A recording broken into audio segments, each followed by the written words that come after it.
R&I र एडिटरको रूपमा उहाँ काम गरिरहनु भएको छ। 16 वर्षदेखि यो क्षेत्रमा हुनुहुन्छ र म्युजिक भिडियोको एडिट कुरा गर्ने हो भने 5000 भन्दा बढी म्युजिक भिडियोको एडिट गरिसक्नु भएको छ। 5000 भन्दा बढी म्युजिक भिडियोको एडिटर हो उहाँ। अब उहाँले डाइरेक्सन गरेको भिडियोकै कुरा गर्ने हो भने 50 भन्दा बढी भिडियो उहाँले डाइरेक्सन गर्नुभएको छ र BBC त्यस्तै गरी युरोपियन युनियन लगायतका इन्टरनेसनल प्रोजेक्टमा पनि उहाँले काम गरिसक्नु भएको छ एडिटरको रूपमा। विदेशी प्रोजेक्टमा पनि त्यो काम गरिसक्नु भएको छ। TVCकै कुरा गर्ने हो भने 150 भन्दा बढी TVCमा एडिट र ग्राफिक्सको काम उहाँले गरिसक्नु भएको छ र उहाँको सुरुवात भनेको चाहिँ क्यामेरा पर्सनको रूपमा भएको थियो। सुरुवात 16 वर्ष अगाडि र आधा दर्जन नेपाली फिचर फिल्मको एडिटर पनि हो। यो उहाँले काम गरिसकेको आधा दर्जन भन्दा बढी फिल्म छ। अब यो सँगसँगै अहिलेका लागि आर्यन आइफोन जुन मैले भने आर्यन आइफोन प्राइभेट लिमिटेड भनेको चाहिँ यो भन्ने त्यो ब्यानर बन्दैछ र त्यो कम्पनी हो यो जसले रियालिटी शो म्युजिकल इभेन्ट र मुभी मेकिङको काम गर्छ र मुभी मेकिङ वाइज कुरा गर्दा यो पहिलो मुभी हो परी पूर्णदेव र यो परी पूर्णदेवको निर्देशक कन्सेप्ट डाइरेक्टर सबै नै उहाँ नै हुनुहुन्छ निशान कश्यप। All the best निशानलाई र शुभकामना। यङ एजमा यो काम यो सफलता गरिसकेका छ मैले अघि जुन भने र निशानलाई मैले चिनाइसकेपछि अब मलाई अगाडि बढ्न सजिलो हुन्छ। Thank you Nishan. All the best. यो निशानका कुराहरू थिए। Thank you. र यो फिल्मको प्रोड्युसरमा हुनुहुन्छ रूपेशमान अमात्य। रूपेशले कता हुनुहुन्छ अगाडि आउनु पर्यो। आर्यन आइफोनको चेयरपर्सन हुनुहुन्छ रूपेशजी। अब आर्यन आइफोनमा उहाँहरू दुईजना हुनुहुन्छ रूपेशजी अनि निशान। त्यही भएर रूपेश निशान आर्यन आइफोन त्यसपछि जोडियो र अब मुभी बनाउने यो पहिलो मुभी हो। त्यसपछि उहाँहरू हरेक वर्ष एक-एकवटा मुभी बनाउँदै जाने कुरा छ। त्यसपछि अब रियालिटी सोको मैले कुरा गरेँ, म्युजिकल इभेन्टका कुरा गरेँ, धेरै कामहरू आर्यन आइफोनले गरेको छ। त्यही बालेश्वरमा छ आर्यन आइफोनको अफिस। All the best. उहाँहरू दुईजना मैले चिनाइसकेँ यो फिल्मलाई सुरुवात गरेको। अब म अलिकति अतिथिज्यूलाई अगाडि बोलाउँ। सबैभन्दा पहिला हामीसँग आकाश अधिकारी हुनुहुन्छ। आकाश सर चलचित्र निर्माता सङ्घको अध्यक्ष, निर्देशक, कलाकार, लेखक र नेपाली चलचित्रलाई इन्टरनेसनल मार्केटमा पुर्याउनका लागि लागेको एक योद्धा हुनुहुन्छ आकाश अधिकारी।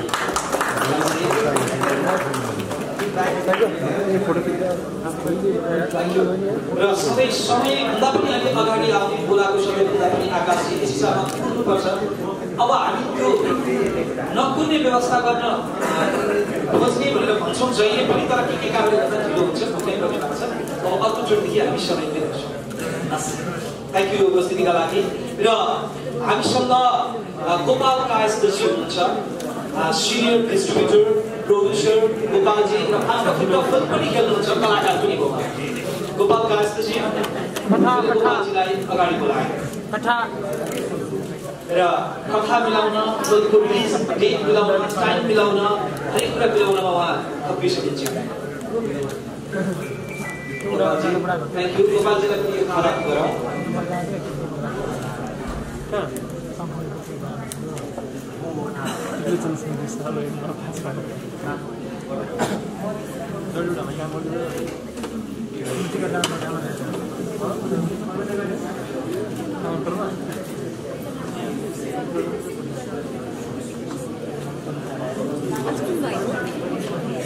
हामीसँग अतिथिको रूपमा सागर उत्तमजी हुनुहुन्छ, पुष्कर फिल्म कलेजको चेयरपर्सन सागरजी। म यहाँलाई अगाडि आमन्त्रण गर्छु।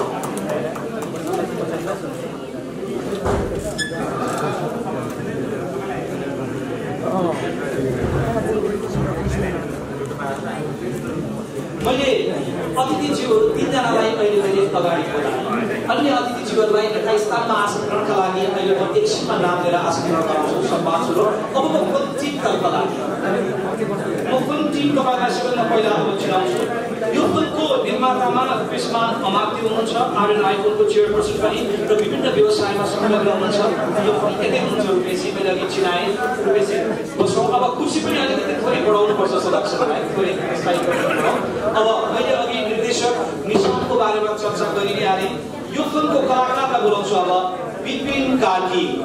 विपिनजी सशक्त अभिनय गर्ने कलाकार, सबै किसिमको भूमिकामा उत्तिकै जम्ने कलाकार विपिन। र विपिनले आजसम्म जतिवटा फिल्म खेलेको छ सबै फिल्ममा आफ्नो छाप छोड्न सफल भएको छ। त्यो क्यारेक्टरमा यति धेरै जस्टिफाई गर्न सक्ने कलाकार हो कि त्यो क्यारेक्टर नै विपिन हो जस्तो लाग्छ।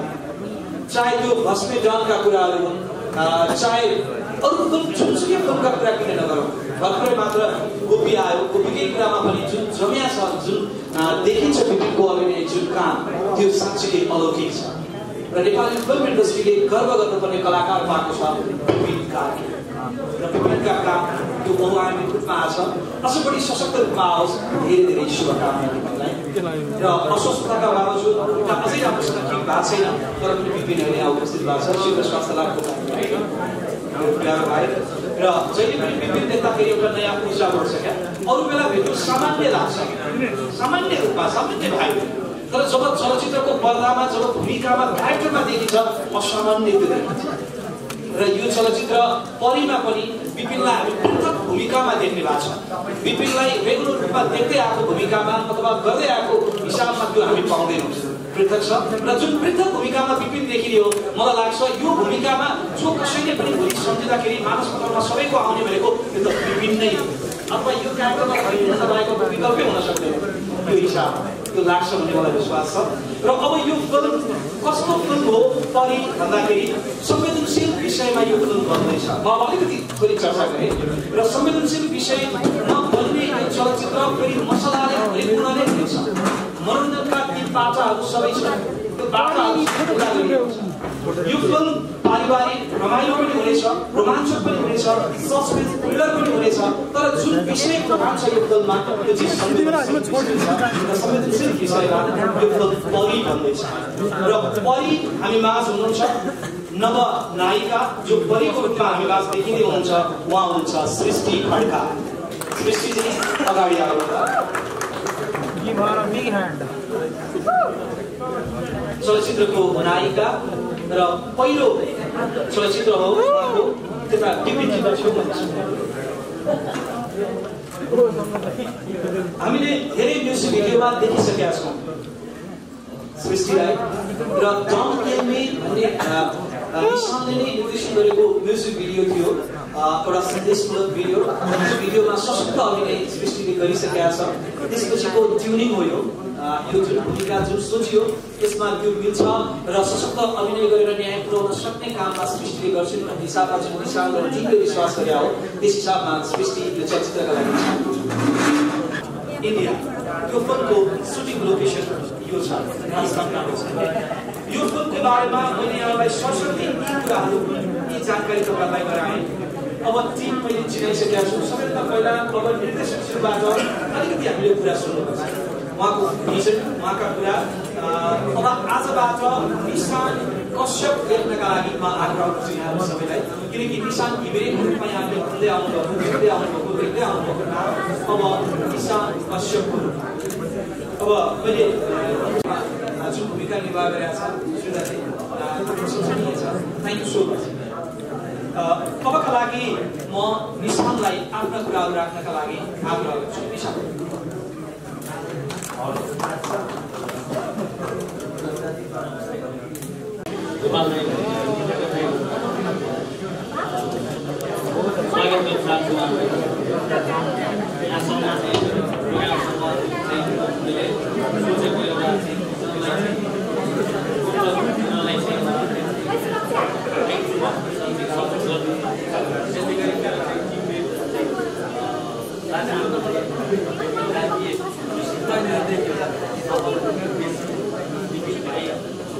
सबैलाई चाहिँ यो सब्जेक्टको तर्फबाट वरि एउटा विशुद्ध चाहिँ सोसियल सब्जेक्ट हो, जुन एउटा सोसाइटीमा घट्ने घटनाक्रमहरूलाई चाहिँ मैले चाहिँ उठान गरेको छु। यसमा चाहिँ वरिको शीर्षक भूमिकामा खड्कालाई चाहिँ अनुमोदन गरेका छौँ। त्यस्तै गरी चाहिँ एउटा सस्पेन्स अहिले क्यारेक्टरमा उठाउन चाहन्छु, जसको भूमिकामा चाहिँ विपिन कार्की हुनुहुन्छ। उहाँको चाहिँ भूमिका यो मुभीमा अरूभन्दा अरू मुभीहरूमा आएभन्दा धेरै डिफ्रेन्ट चाहिँ भूमिका हो भन्न चाहन्छु म। र यो सब्जेक्ट चाहिँ यति एउटा कन्ट्रीहरूमा लगभग चाहिँ साउथ एसियाको आधाभन्दा बढी कन्ट्रीहरूमा चाहिँ व्याप्त रूपमा आएको सब्जेक्ट हो। जुन एउटा पीडादायी चाहिँ एउटा विधायक चाहिँ स्टोरी छ त्यसलाई चाहिँ काम गर्ने प्रयास गरेका छौँ र यो सब्जेक्टलाई चाहिँ विशाखको एन्डमा सुटिङ गर्दै जानेछौँ। त्यस्तै गरेर यहाँ जुन चाहिँ एकदमै राम्रो छ भन्न चाहन्छु जुन टिममा चाहिँ एउटा चाहिँ अहिलेको चाहिँ इस कार्यक्रममा उपस्थित हुनुभएको प्रमुख अतिथिज्यू, मञ्चमा आसन अतिथिगण, पत्रकार मित्र तथा उपस्थित सम्पूर्ण महानुभावहरू मेरो तर्फबाट न्यानो नमस्कार। हाम्रो कम्पनी आरएन आइकनले सुरु गर्न लागेको प्रथम सिनेमा परीको घोषणा गर्न पाउँदा आज म धेरै गौरव महसुस गर्दैछु। हामी नेपाली सिनेमा जगतमा पाइला टेक्न कोसिस गर्दै यस क्षेत्रमा केही नौलो कथावस्तु प्रस्तुत गर्ने प्रयत्न गर्दैछौँ। आशा छ कि नेपाली सिनेमा जगतले हामी र हाम्रा प्रयासलाई न्यानो अङ्गालोले स्वागत गर्नेछ। चलचित्र परीको छायाङ्कन आगामी 2076 वैशाखबाट सुरु हुनेछ र यो चलचित्र 2076 मङ्सिरमा पर्दामा आउनेछ। परीको कन्सेप्ट परिकल्पना तथा निर्देशन श्री निशान कश्यपज्यूको रहनेछ। यसका लेखक पटकथा तथा संवाद श्री निपिल शर्माजीले गर्नुभएको छ। छायाङ्कन श्री पुरुषोत्तम प्रधान तथा असिस्टेन्ट डाइरेक्सनमा श्री सफल केसीज्यूले गर्नुभएको छ। प्रोड्युसर भने म आफै स्वयं हुनेछु। यस चलचित्रका कलाकारहरूमा प्रमुख नायकमा श्री विपिन कार्कीज्यू र मुख्य नायिका सुश्री सृष्टि खड्काजी रहनुहुनेछ। हाम्रो कम्पनी आरएन आइकन सन् 2018 मा सुरु भएको हो र यसले film production, editing, post production, marketing, advertisement, event management आदि कामहरू गर्दछ। यिनीहरूले धेरै फिल्मी तथा गैर फिल्मी सिनेमाको लागि काम गरिसकेका छौँ। हामीले के बुझेका छौँ कि सिनेमा बनाएर यसको यथेष्ट प्रचार प्रसार गरिएन भने दर्शकहरूले फिल्मको विषयवस्तु के छ थाहा पाउँदैन। राम्रो बनोस् त्यसमाथि हाम्रा कार्की जो अहिले हामीलाई साँच्चीकै एउटा नेपाली चित्रलाई बचाउने एउटा कलाकारको उदय भएको छ। एकदमै खुसी छु। हरेक जग्गामा हेर्छु म उहाँले चाहिँ एउटा आफ्नो भूमिका साँच्चै नै त्यसकै निर्वाह छ र साँच्चै त्यही पात्र हो जस्तो लाग्छ र एकदमै खुसी लाग्छ यस्तो पात्र उदय भएको छ र उहाँले के गर्नुहुन्छ र म हरेक टिमलाई शुभकामना दिन्छु। अनि टिममा फेरि म चलचित्र चाहिँ विकसित गरेर हुने चल्ने सबै खानु होला र जानेर म यस टिमलाई म सुझाव दिन चाहन्छु। नमस्कार। अनुभवका जुन कुरा छ त्यो भनेको एउटा निर्माता समिति अध्यक्ष भएको नाताले पनि सिनेमा भनेको डेफिनेटली मेकिङ मात्रै होइन, त्यसलाई चाहिँ प्रस्तुत र प्रदर्शन र त्यसबाट दर्शकबाट पैसा छिरेर आफ्नो रिटर्न ल्याउनु त्यसको एउटा प्लान हुनुपर्छ। त्यो प्लान आज निर्माताबाट सुने यो भेरी भेरी ह्याप्पी र तपाईँहरू एकदमै शुभकामना दिन चाहन्छु सिनेमाको अब अलिकति निर्देशकको भन्छन् नि सबैले निर्देशक भनेको क्याप्टन अफ द सिप। डेफिनेटली उसले सिनेमाभित्र कति विधा छ त्यो सबै विधाको ज्ञान हुनुपर्छ जस्तो लाग्छ। जुन कुरा एउटा प्राविधिक पक्षबाट विचार भएर आइरहनु भएको छ डेफिनेटली त्यो कुरालाई सशक्त हुन्छ भन्ने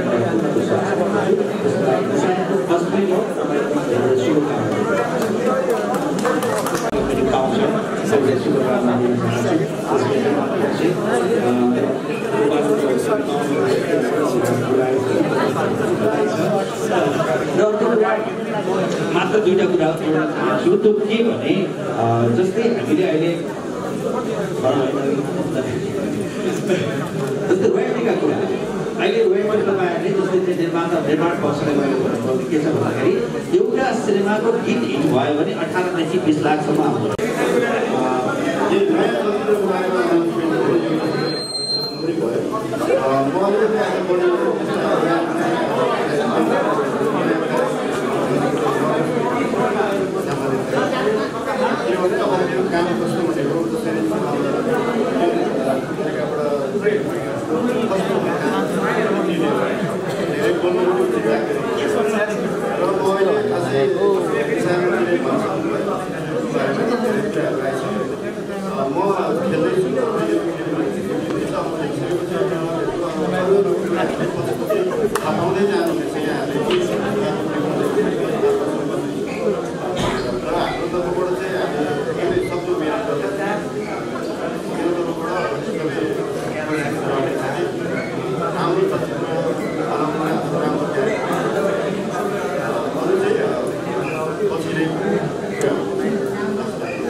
Thank you. म पनि सोचिरहेको छु है त्यही अनुसार मैले वर्कआउट गरेको छु सायद चाहिँ रिजल्टले सक्सेस मलाई त्यस्तो लाग्छ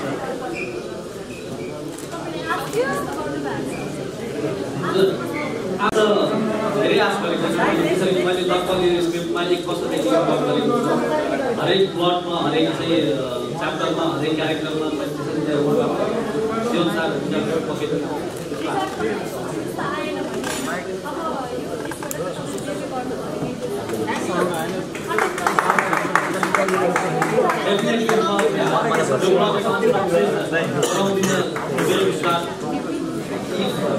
unsuccess भयो भने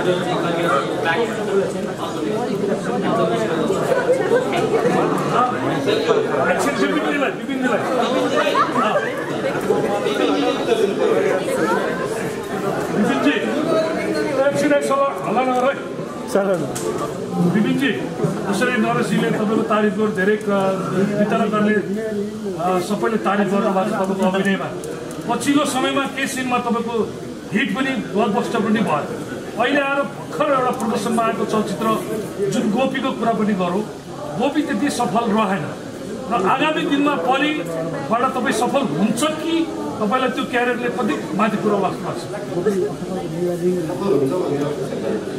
अनि गोपीको असफलतालाई तपाईँ कसरी हेर्नुहुन्छ तपाईँ जिम्मेवारी लिनुहुन्छ जिम्मेवारी अवश्य पनि जिम्मेवारी लिन्छु नि मैले पहिल्यै भनेको थिएँ मैले काम गर्दाखेरि सफलता काम गरेको सफल भएन भनेदेखि चाहिँ मेरो काम होइन त्यही नै हो कुराहरू चाहिँ अब कुनै पनि ट्रस्टले पनि सोच्नु चाहन्छ